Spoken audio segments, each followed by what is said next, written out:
Bonjour à tous, je suis Olivier Jabouin, énergéticien, et on va analyser aujourd'hui une vidéo intitulée Comment fonctionne ma médiumnité, exemple dans mon quotidien de messages de défunt. Ça s'annonce passionnant, c'est de Kathleen Soubry. Allons-y, c'est parti. Oh le joli chien. Bonjour à toutes et à tous. Aujourd'hui, on m'a posé une question hyper intéressante sur la médiumnité. Est-ce que ça s'apprend? Est-ce qu'on peut se former à la médiumnité? Et comment ça se fait que, pour mon cas, ce soit simple de pouvoir capter les messages des défunts, de pouvoir les transmettre, d'avoir une fluidité, d'avoir autant de détails dans ce que je perçois? Comment j'ai fait? Alors ça s'annonce passionnant parce qu'en effet on se pose toutes ces questions, et surtout quand on n'est pas dans la médiumnité. Et comment ça fonctionne? Et est-ce qu'on peut se former? Est-ce que c'est un don? Est-ce que euh, on peut développer des choses? Voilà. Et puis il y a aussi de rentrer un peu dans la tête d'une médium et de voir comment elle vit les choses. On sent qu'on a affaire à une professionnelle, donc ça va être super intéressant. Et en général, quand on me pose cette question-là, ben, je dis en fait très simplement, mais moi je suis médium depuis que je suis enfant et je ne me suis jamais fermée aux dons. C'est-à-dire que j'ai eu un peu la chance, quelque part, d'avoir été tellement intéressée par le sujet que je me suis continuellement formée dans le sens où j'ai lu beaucoup de choses, où j'ai regardé énormément d'émissions, où je me suis pratiquée moi-même avec le subtil. Donc pour moi, aujourd'hui, quand on parle de médiumnité, ça fait partie de mon monde à moi. Souvent, ce que je dis, en effet, c'est que il n'y a pas besoin de formation pour être médium ou même magnétiseur à la limite. On l'est, voilà. Et après, la formation, ça permet d'avoir des protocoles, savoir faire une séance, savoir accompagner les personnes qui viennent en séance, structurer des séances, comprendre mieux comment ça fonctionne, la canalisation pour le coup dans la médiumnité, l'énergie dans le magnétisme.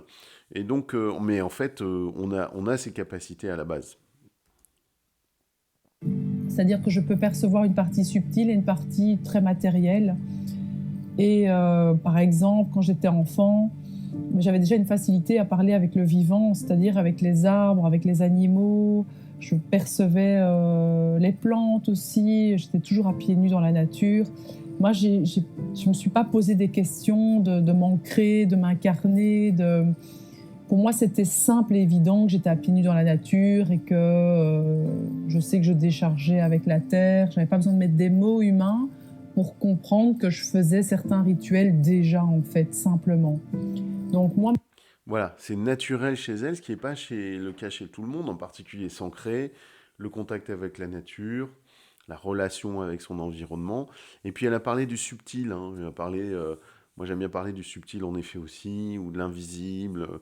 euh, Certains diront le quantique, mais en tout cas quelque chose qui n'est pas palpable comme ça par rapport à la matière. Mais la matière, c'est aussi de l'énergie. Alors, voilà, je ne vais pas rentrer là-dessus, mais parce que c'est mon dada, l'énergie. Mais au niveau de la médiumnité, ce qui est intéressant dans ce que dit Kathleen, je pense qu'on se prononce comme ça, Kathleen, c'est que pour elle, ça a été évident. Et puis il y a plein de choses, hein, enfin il y a plein de, comment dire, de personnes hein, qui ont pour eux, c'est évident, quand ils sont jeunes, bah, je sais pas, faire des arts martiaux, c'est évident, faire de la peinture, c'est évident, bricoler, c'est évident. Chacun a ses talents, en fait, né avec ses talents, pour certaines raisons, certainement. Et donc, on est avec des outils, comme par exemple la musique. Hein, Mozart disait qu'il avait sa musique déjà dans sa tête avant de l'écrire. Ben voilà, Kathleen Soubry est déjà médium à sa naissance, en fait. ma médiumnité, elle est arrivée avec moi, elle est continuellement présente avec moi. Je peux moduler ma médiumnité, je peux voyager dans ces différents mondes, que ce soit dans les mondes d'en bas, dans les mondes d'en haut, que je peux capter le vivant, les esprits aussi. Et tout ça, ça se fait aussi, c'est important de le savoir, en tout cas pour ma part, parce que je sais qu'on est un peu tous les médiums ont des façons différentes de faire les choses. Par exemple, pour ma part, il y a des fois où ça arrive sans que je le demande. Je vais vous donner un exemple très simple. Ça, c'est le problème de la canalisation. d'arriver à maîtriser la canalisation, d'ouvrir, fermer la canalisation. Et ce qui est intéressant aussi, c'est qu'elle a parlé des différents mondes. Alors, en chamanisme, je crois qu'on parle de 3 mondes. Et en effet, par exemple, le monde des esprits des animaux, les fameux animaux totems, le monde des humains, le monde des dieux, voilà. En bouddhisme aussi, il y a une imagerie comme ça de plusieurs mondes. Et puis, je dirais, dans ma pratique, hein, moi je sens des choses plutôt élevées au niveau astral et puis des choses plutôt du bas astral. Donc, chacun structure un peu et met les mots comme il peut sur son expérience, sur son expérimentation énergétique. Donc là, elle va nous donner un exemple. On écoute ça. J'avais quelqu'un au téléphone, je roulais en fait tout simplement et j'avais un rendez-vous. Le souci, c'est que j'ai dû bouger, je ne pouvais pas avoir mon rendez-vous dans mon cabinet. Et ce que j'ai fait, c'est que j'ai pris le téléphone et j'ai juste dit à la personne, j'espère que ça ne te dérange pas, mais je ne peux pas faire autrement, je dois faire un rendez-vous avec toi en roulant. Et donc j'étais dans ma voiture et au moment où elle commence à me parler d'une problématique, j'ai l'image d'une grand-mère qui vient dans la voiture à côté de moi et elle me dit, faut que tu lui dises un message. Au moment où j'ai la personne au téléphone, c'était pas du tout prévu pour que je fasse une communication, parce qu'elle était simplement là pour venir voir pour un accompagnement individuel. Et ce qui s'est passé, c'est que je lui dis, je suis désolée, là je vais devoir te couper parce que quand les messages arrivent, c'est pas, je décide pas, je peux pas retenir, ça arrive comme ça, c'est vraiment quelque chose où, voilà, je suis au service d'eux. Et je lui dis, est-ce que tu as perdu ta grand-mère il y a pas si longtemps que ça? Et là, la personne, il y a un blanc au téléphone et elle est un peu choquée. Elle me dit oui, effectivement. Et je lui dis, voilà, on parle de 2-3 mois. Je sais qu'il n'y a pas très longtemps de ça. Elle me montre le cœur, et des soucis de cœur, mais ça a été assez vite. Et effectivement, il y avait eu un problème cardiaque à ce moment-là et elle est décédée assez rapidement. Et là, ce que la grand-mère voulait donner comme information, c'était simplement qu'elle n'avait pas souffert, qu'elle ne devait pas s'inquiéter pour elle. Et surtout, qu'elle ne culpabilise pas, qu'elle n'avait pas souffert, que tout s'était bien passé et qu'elle allait bien maintenant. À ce moment-là, la personne, elle a commencé à pleurer au téléphone. Elle m'a dit parce qu'effectivement, je m'inquiétais, je me posais beaucoup de questions, je culpabilisais parce que j'étais pas là au moment où ça s'est passé. Et simplement, la grand-mère voulait lui donner ces messages-là. Il y a eu d'autres messages qui sont arrivés, mais je ne m'en souviens plus, un peu plus précis sur des détails. Et puis ça, je vais garder de toute façon secret pour la personne. Alors, oui, ça se passe comme ça. Ça se passe comme ça. C'est-à-dire que quand on a une canalisation médiumnique, donc alors la médiumnité, c'est multiple, hein. Ça peut être une médiumnité avec une douleur, avec comment dire, avec une mémoire, ça peut être avec beaucoup de choses. Mais là, on parle de médiumnité avec les défunts. Et ce qui est particulier avec les défunts, c'est que les messages sont souvent très simples et très concrets. Moi, en tant que magnétiseur, c'est pas mon métier principal comme Kathleen, mais je fais aussi de la médiumnité dans mes séances et j'ai des informations sur des défunts et aussi parfois sur d'autres choses comme des vies antérieures. Et, euh, et donc, en effet, souvent les messages sont très concrets. Parfois, ça peut être, je vais te donner un exemple voilà, est-ce que tu as pensé à fermer le gaz? Mais ça peut être vraiment des choses très concrètes. Je connais une médium là qui parlait justement d'un cas où une personne parlait elle a été interviewée sur France Bleu et a parlé de Naomi Teodoro, pour la citer, qui parlait justement elle voyait dans une séance de médiumnité une défunte qui présentait une brosse à dents et parce qu'en fait, la personne avec qui elle faisait une séance, Noémie, donc en fait, ils s'échangeaient les brosses à dents. Et donc les défunts, souvent, ont des messages très simples et ils sont préoccupés à transmettre ces messages. Très souvent, c'est dire une dernière fois qu'ils vous aiment, donc je t'aime. En effet, de ne pas s'inquiéter souvent, qu'il est bien là où il est et qui présente des choses justement très concrètes par rapport à la vie qu'ils ont vécue. Et les dernières préoccupations, surtout quand la mort a été subite, qu'ils n'ont pas eu le temps de dire au revoir, qu'ils n'ont pas eu le temps de transmettre un dernier message. Parfois, c'est même des secrets de famille qu'ils ont envie de transmettre. Donc voilà, ça représente ce que présente Kathleen, c'est bien la réalité d'une médium ou d'un médium, et c'est quelque chose de très concret. J'aime bien son histoire, hein. Et alors, ce qui est intéressant aussi, c'est le fait qu'elle soit canalisée sans le vouloir. Alors, en général, on se canalise quand on veut, au fur et à mesure de son chemin, en maîtrisant sa canalisation. Mais quand on est un médium comme ça, j'ai presque envie de dire naturel, c'est vrai que la canalisation se fait un peu de façon pas toujours maîtrisée, et c'est bien de le dire aussi, et qu'à un moment, il doit transmettre un message, et ça a été le cas dans cet exemple. Moi, aujourd'hui, les messages des défunts, j'ai accepté de prendre ce don-là, c'est-à-dire que je peux être passeur d'âme si je le désire, c'est-à-dire que je l'ai fait tout un moment, de passer les âmes. Quand elles vont pas bien, je le fais de temps en temps encore, mais beaucoup moins régulièrement. C'est-à-dire qu'aujourd'hui, je préfère passer des messages aux vivants. Donc, j'ai accepté le rôle de médium dans le sens où, quand je suis en séance, il se peut que parfois je serai avec vous et on arrêtera notre séance parce qu'il y aura un contact ou il y aura une communication à faire. Aujourd'hui, je ne prévois rien, je ne me connecte à rien, je ne demande rien du tout. Il y a juste que ça se fait quand ça a besoin de se faire, c'est-à-dire que je sens qu'il y a une présence dans la pièce. Voilà, la présence me parle, un homme, une femme, je détermine, c'est comme une espèce de... Il me raconte une histoire à travers des sensations dans mon corps, à travers une histoire, à travers des flashs, des mots. Je peux même ressentir la culpabilité. Il me l'explique vraiment, comme ça je peux donner un maximum de détails. Alors, déjà, j'en profite là maintenant à ce moment de la vidéo. Je t'invite à t'abonner, et ça me permet d'être motivé pour continuer ces analyses, et à liker cette vidéo, et à mettre des commentaires aussi sur qu'est-ce que tu penses de cette analyse, et qu'est-ce que tu penses de ce que dit Kathleen. Ce que dit Kathleen est super intéressant sur l'acceptation du rôle de médium.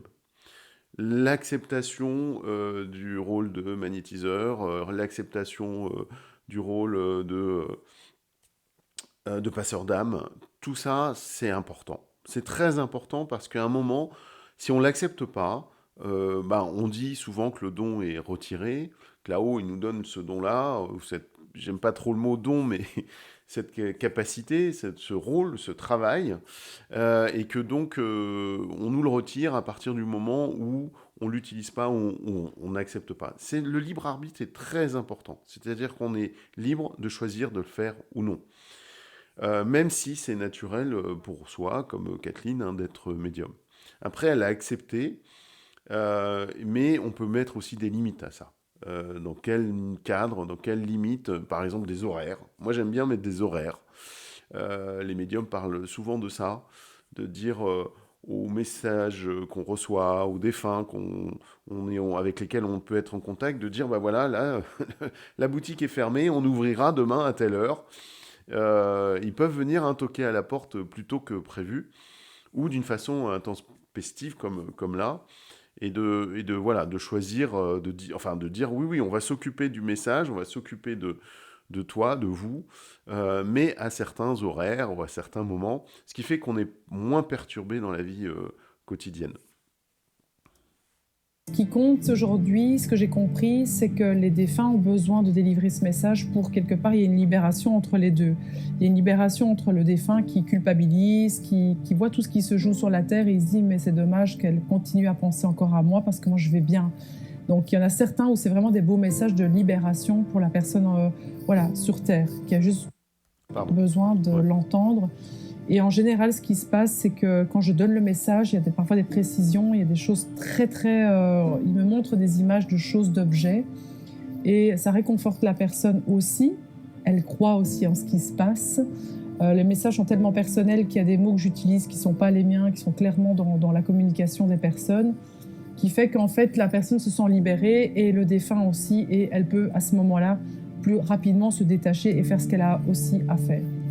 Alors ça, c'est ce qu'on appelle, me semble-t-il, des preuves, des preuves de médiumnité, pas des preuves de médiumnité, des preuves d'identité.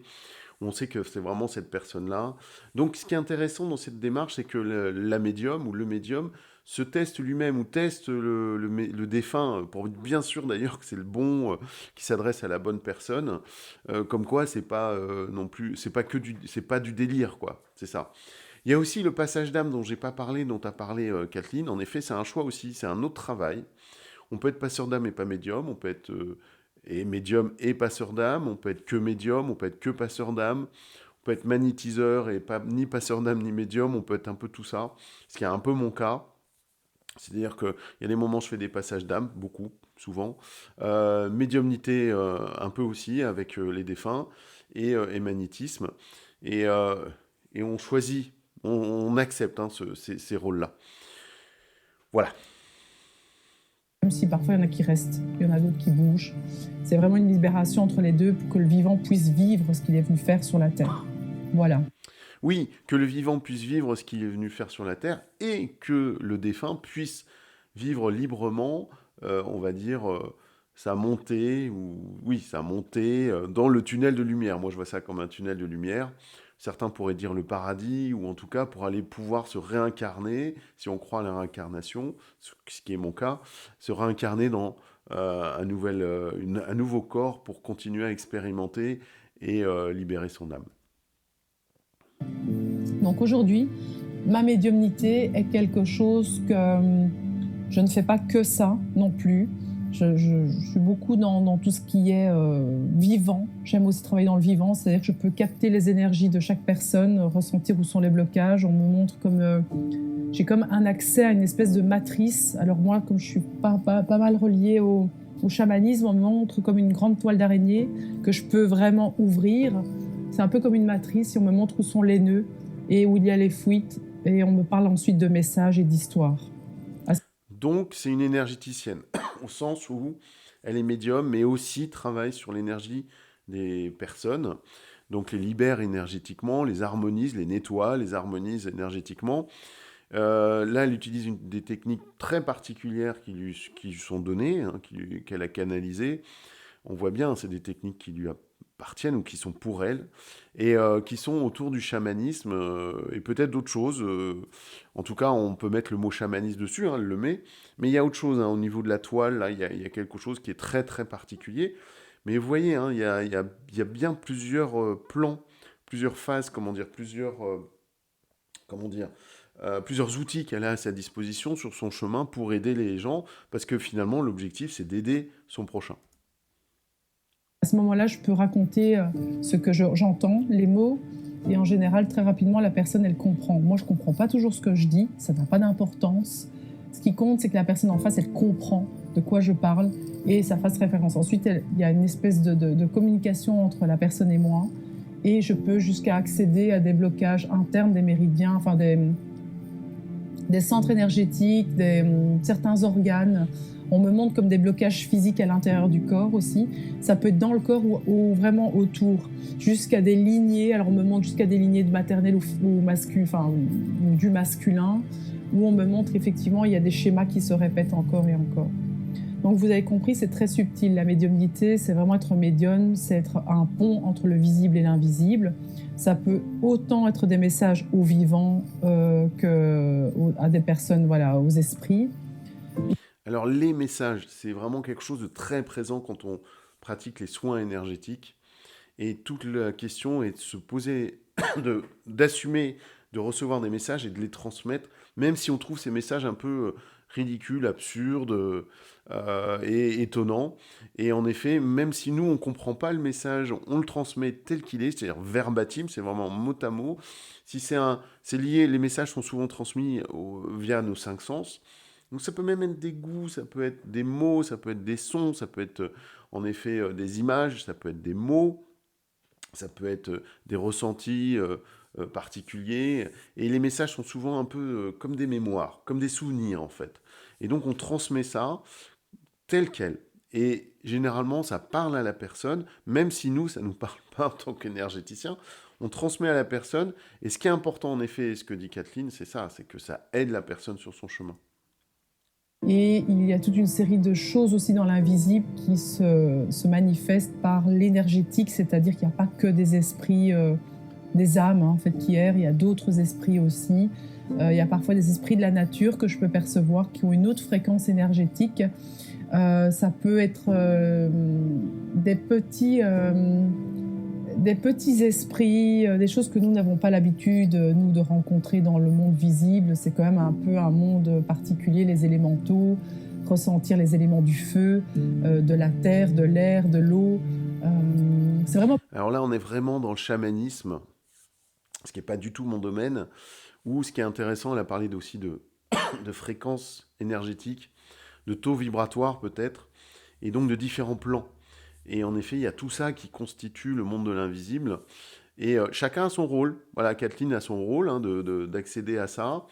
Moi, c'est plus dans les animaux et les humains, on va dire, et leur énergie, et harmoniser leur énergie. En effet, trouver les nœuds énergétiques et harmoniser tout ça.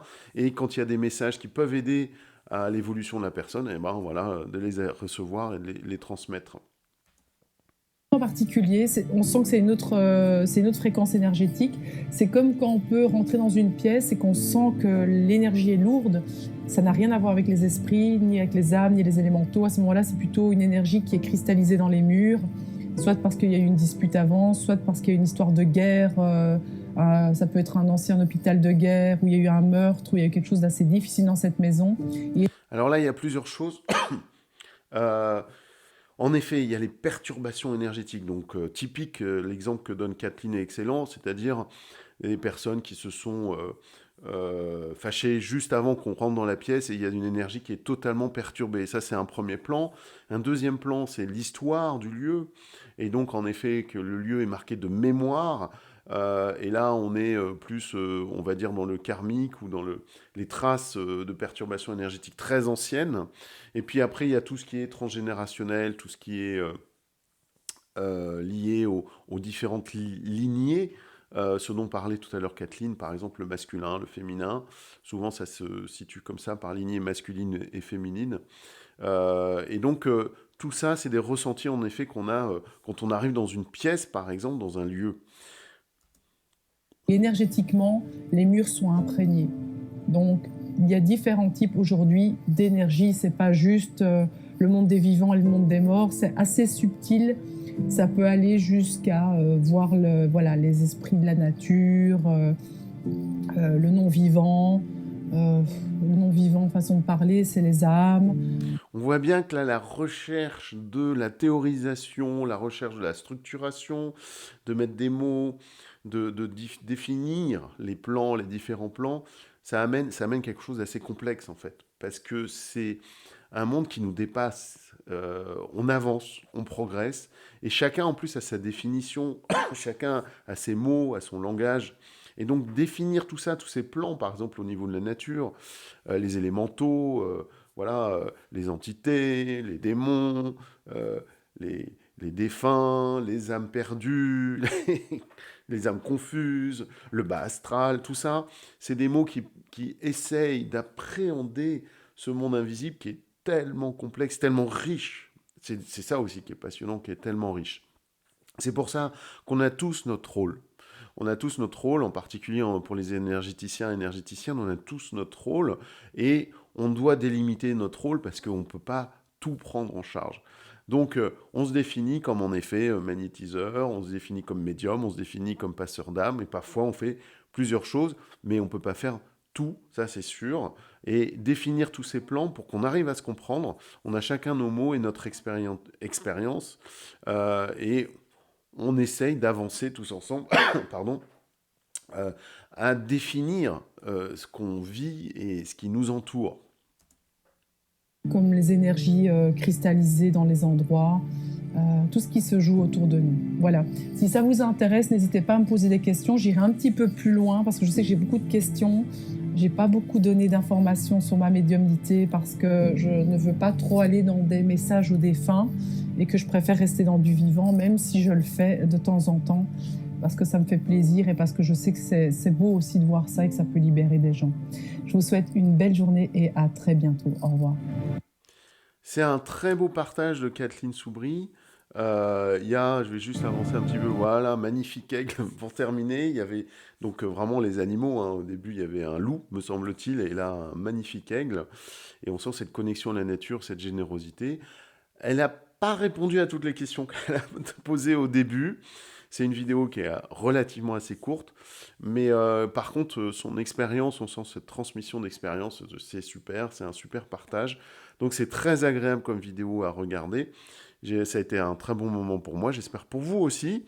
N'hésitez pas à liker cette vidéo, à vous abonner pour les futures analyses et à mettre un commentaire. Qu'est-ce que vous pensez de Kathleen, de ce qu'elle propose, de ce qu'elle a partagé? Que pensez-vous de la médiumnité? Quelle est votre expérience en médiumnité et en canalisation? Et pour vous, quel est le rôle que vous devez vivre et suivre dans cette vie et sur votre chemin? Voilà. Merci beaucoup. À la prochaine. À bientôt et toujours dans la lumière. Ciao, ciao.